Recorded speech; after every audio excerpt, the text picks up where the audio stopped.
ओम स्थापकाय च धर्मस्य सर्वधर्मस्वरूपिणे अवतार वरिष्ठाय रामकृष्णाय ते नमः। नमो श्री भगवते रामकृष्णाय नमो। नमो श्री भगवते रामकृष्णाय नमो। नमो श्री भगवते रामकृष्णाय नमो। ओम जननीं शारदां देवीं रामकृष्णं जगद्गुरुं पादपद्मे त्रयोशुत्ता प्रणमामि मुहुर्मुहुः। ज्योतिराजाय विवेकानंद सूराय सच्चित सुखस्वरूपाय स्वामिने तापहारिणे। প্রিয় ভাই বোন বন্ধু গুরুজন সকলকে ভালোবাসা এবং শ্রদ্ধা জানিয়ে আজকে শুরু করছি নাহং নাহং তুহু তুহু। অর্থাৎ এর মাধ্যমে স্বামী লক্ষ্মীশ্বরানন্দ কি বলতে চেয়েছেন, জগতের আপাত বৈচিত্র্যের মধ্যে একত্বের জ্ঞান হলে তবেই মানুষ পূর্ণ হয়। মহাবিশ্বের একত্ব অনুভব করার পর মানুষ আর মানুষকে ঘৃণা করতে পারে না, কারোর সাথে লড়াই করতে পারে না। তখন শুধু সকলের সেবা। তখন মানুষের স্বার্থপরতা চলে যায়। কারণ জগতে যদি একটি বস্তুই থাকে, সর্বত্র যদি সেই পরম এককেই দেখা যায়, তখন আর স্বার্থপর হওয়ার প্রশ্নই ওঠে না। এই একত্ব দর্শন করলেই শান্তি ঐক্য আসে। এই একত্বের জ্ঞান হওয়ার পর পুণ্যকাম মানুষ সকলকে কেবল ভালোবাসেন, সাহায্য করেন, সেবা করেন। আদর্শ হিসাবে হয়তো এটি খুবই উঁচু, কিন্তু সেই কারণেই এই আদর্শে পৌঁছানোর সংগ্রামের মধ্যে এক বিশেষ আনন্দ, উত্তেজনা ও তৃপ্তিও আছে। আমি নয় তুমি, এই ভাবটি স্বামী বিবেকানন্দের মতে মানব প্রগতির চাবিকাঠি। এই আদর্শ থেকেই নৈতিকতার শুরু। এই নিঃস্বার্থতা ছাড়া কোনো সভ্যতা টিকতে পারে না, কোনো ধর্মও না। শেষমেশ আমরা বুঝতে পারি এই স্বার্থহীনতাই পূর্ণতা।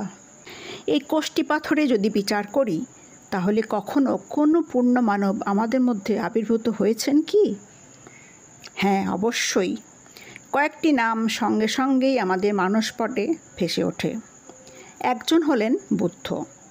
তিনি বংশ, গৌরব, রাজনৈতিক ক্ষমতা, সম্পদ সব কিছুই অবজ্ঞাভরে ত্যাগ করেছিলেন। কারণ তাঁর মনে হয়েছিল মানুষের সেবাই শ্রেষ্ঠ কর্ম।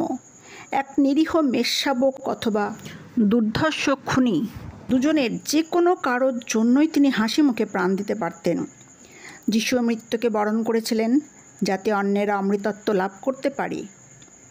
মোহাম্মদও, নানকও ওই গোত্রের মানুষ ছিলেন। আমাদের সময়ে রামকৃষ্ণ ওই একই জীবনধারা বেছে নিয়েছিলেন। টাকা কড়ি, সামাজিক সাফল্য অথবা পাণ্ডিত্য সব কিছুতেই ছিল তাঁর প্রবল বিরক্তি। মানব কল্যাণই ছিল তাঁর একমাত্র চিন্তা।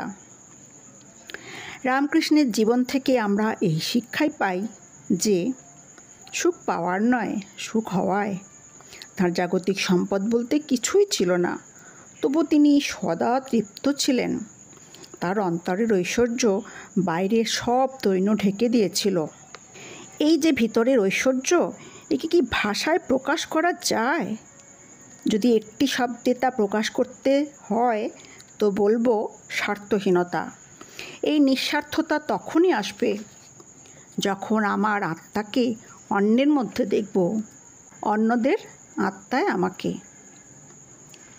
এই অবস্থায় আমি যদি আপনাকে আঘাত করি, সে আঘাত আমাতেই বাজবে। আমি যদি আপনাকে সাহায্য করি, তাহলে আমাকেই সাহায্য করা হবে। রামকৃষ্ণ অন্যের সুখে সুখী হতেন, আবার অন্যের দুঃখ পেলে তিনিও দুঃখিত হতেন। তাঁর আমি সমগ্র মহাবিশ্বের সঙ্গে একাকার হয়ে গিয়েছিল। অলৌকিক এই জীবনধারার আধুনিকতম দৃষ্টান্ত রামকৃষ্ণ, যিনি বলেন নাহং নাহং তুহু তুহু, অর্থাৎ আমি নই তুমি।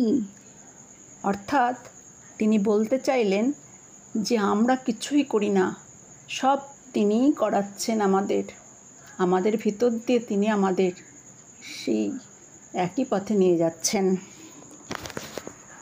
সকলকে ভালোবাসা, শ্রদ্ধা ও প্রণাম জানিয়ে আজকের ভিডিও শেষ করলাম।